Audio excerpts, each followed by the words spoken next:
Welcome to the Creative Spaces Podcast with Guy Zwick and Scott Samil of Highway 85 Creative. In each episode, we will discuss creative ways to define your space and build your brand. This is going to be I don't have time for this introduction. Let's just do a rant. Jump right in. We're just going to do a rant. Highway 85, all rants, all Guy, all the time. Highway Peace. 85. No, the podcast. You know why you're here? It's Creative Spaces Podcast. Sorry. Let's just go on a rant. Welcome to the Creative Spaces Podcast. Today our guest, Guy Zwick, is going on a rant. Well, okay, so... Welcome. And seriously, thank you very much for listening. If you've joined in, a quick little tip on this conversation. It's more of a rant.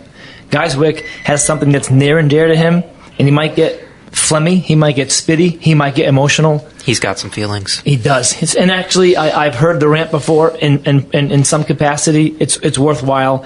Over to you, Rant Boy. Well, all right, so... the rant is basically going to come from, I got inspired this week. So sometimes we have these topics we want to talk about, and that's all fine and dandy. But I like it when we go on a rant, we just talk about something that happened during the week that's passionate, or something that's going on in a month of the trade show world. And so basically I had a team in here, a trade show and a Marcon team that, is a part of a, $15 billion company. So it was interesting to have them for a full-day workshop, spend a lot of time strategizing and talking about things, and then having a moment of just really getting real with this team after, years of working with them and being on the road really deep with this team in the last 6 months. And so, I'm going to take something that hit me in the middle of the meeting and share it with everybody here. I was in this industry. Let me just back up and tell you a little quick story. I was going through a divorce back in 94, 5. How is he, by the way, your ex-husband? Great. And we don't talk anymore. Anyways. And so I was in an incredible exhibit company, up-and-coming company, similar to what we are now, and a really great culture that still influences me today. But, you're going through the difficulties of a divorce. You're trying to navigate through the emotions. And I had a child, and advocating for my child, and getting custody and all these kind of things. And so I had not been present completely for a couple of months, and they had to sit down with me. So I had the owner and the VP sit down with me and say, hey, look, we get that you got shit going on, but you're going to have to hold yourself together and be present and focused at work, because we need you. These clients need you. I was traveling with Verizon at the time for them, and which is a very big and important client to them. And so I'm telling you this because what after this, what was needed kind of discussion. I was a young guy. It was great leadership by them. I got the owner just to grab me by the shoulder and speak to me in a very empathetic, nice way, and say, hey, you have got this unbelievable opportunity here, and you're not seeing everything that you should be seeing. And let me just explain, because I was about to go on the road for a trip. And he said, you think that just going to the airport and getting on a plane is going to the airport and going to the show and then coming home. There are so many opportunities from the moment that you hit that airport to the moment you get back into your bed at home in Phoenix. Where else can you be flying above Montana at 10,000 feet and look down and see, Montana or Iowa or whatever? He goes, sit by the window, get window seats, and you observe, look out, see the world, see what's around you. You're on a plane where in the middle of the week where 75% of the people on that plane, Guy, are business people. You're a salesperson trying to find business and learn this industry, learn about other companies. You have got all kinds of people to talk and get inspired and learn. Don't just sit there. Don't play a video game, or I wasn't, but you know what I mean. That would be today. He goes, you need to wake the fuck up and see your surroundings. Don't waste that time on the plane. Back then there was no internet, so it was like, get a book, read, better yourself, talk to people, see the surroundings around you. When you get to that city, and it on and on and on. There was all this stuff that, so basically, and this is what happens. Put yourself as a trade show manager or the sales team going to these shows. You are going through most of the motions at the show, getting to the show, and you're not waking the fuck up and seeing all the opportunities that are going on at the trade show floor.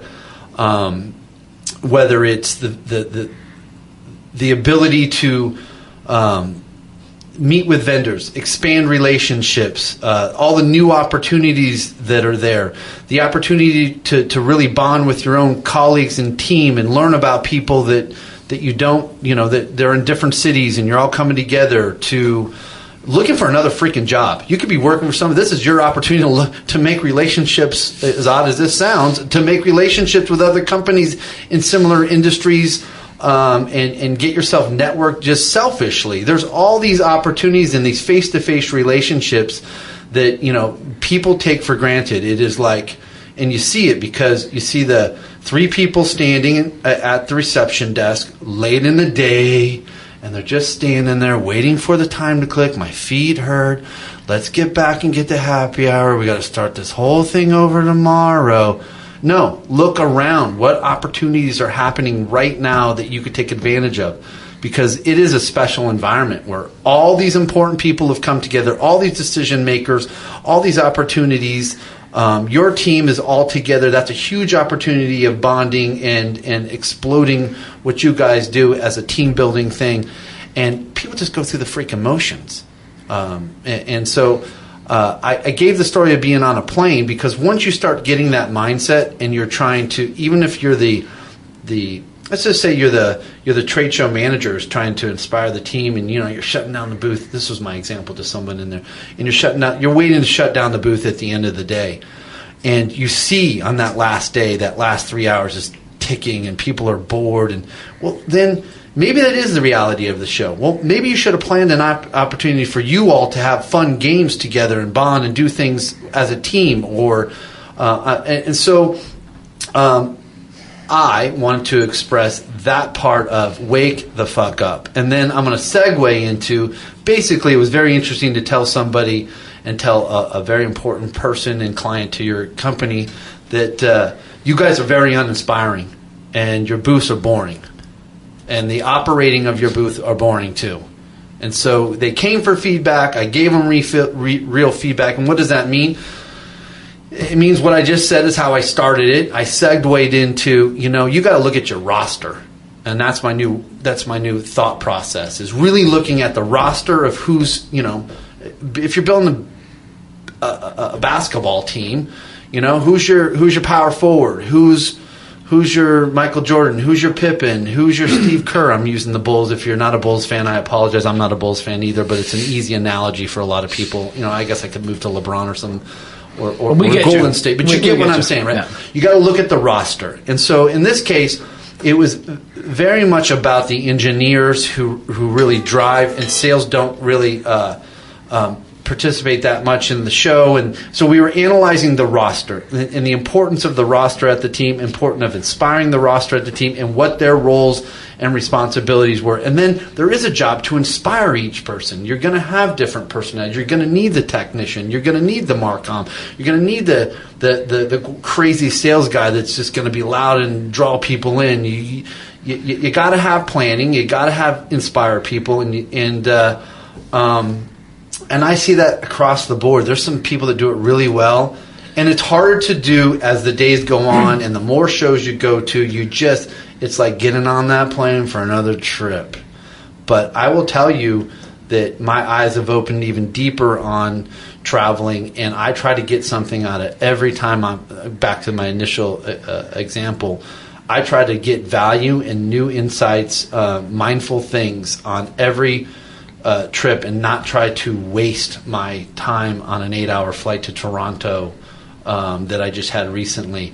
How am I going to look at all the opportunities in that 8 hours to make it special? And so I've been on a long. No, rant. I'm and you usually jump in. No, So that was a rant. I couldn't jump in, but we started with the analogy way back in the day. But I want to bring back something. You had a strategy session, a workshop, if you will, with one of your clients, and someone you do business with all the time, and you basically said, kind of a come to Jesus, Tony Robbins, F you. Your shite sucks. That's what you said. Well, we were saying, hey, what do you think works? What do you not think works? What let's look at pre-show. What are you doing? Let's look at the show itself. What are you doing? What are you going to do on post-show? And then, and then let's look at, what is the upper management want out of all. And so we were mapping everything. We were breaking things down, and we were trying to see what did and didn't work. And so yeah, as we were breaking all that down. There was an overall need to tell the whole team to wake up, see the opportunities. Clearly, we know the title of this post, right? This rant, wake the F up, wake the bleep up. But the point is, you're right, and it's very, very.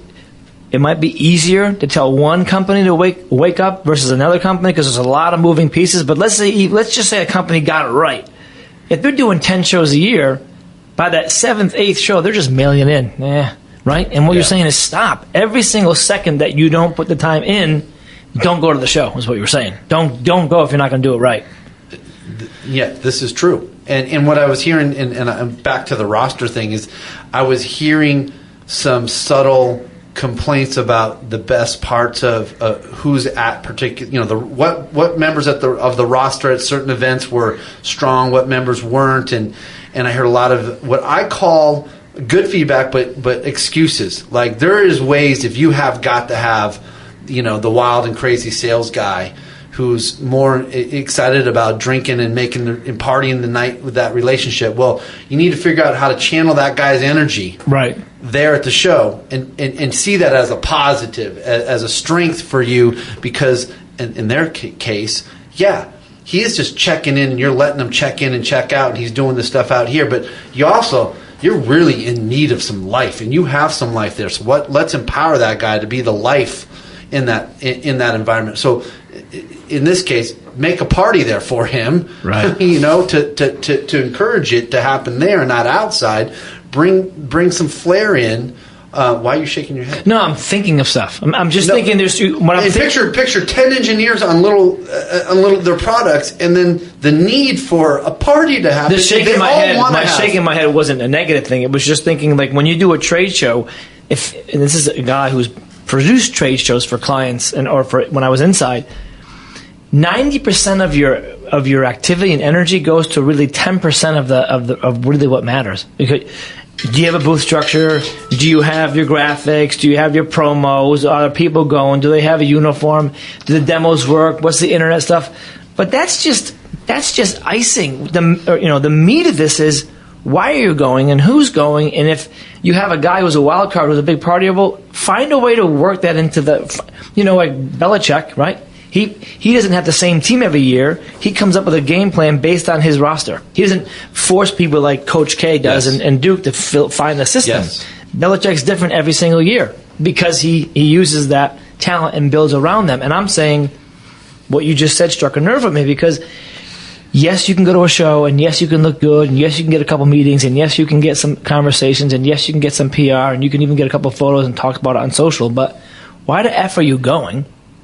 And what are you trying to accomplish? And do something. And the main part that people forget is don't just have these people last minute show up. Get them to put their hands up right away, way in front of it. I'm a sales guy. You have a chance to talk to people, develop some relationships, further some relationships, create new ones. And a lot of that's lacking. A lot of that softer stuff doesn't happen at trade shows until the last minute, and they ignore it. And it ends up becoming a waste of time.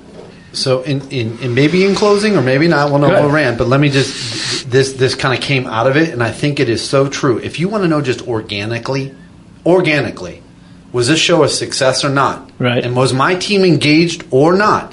And I'll give you the 10 by 10 example, and I'll give you the 50 by 50 example.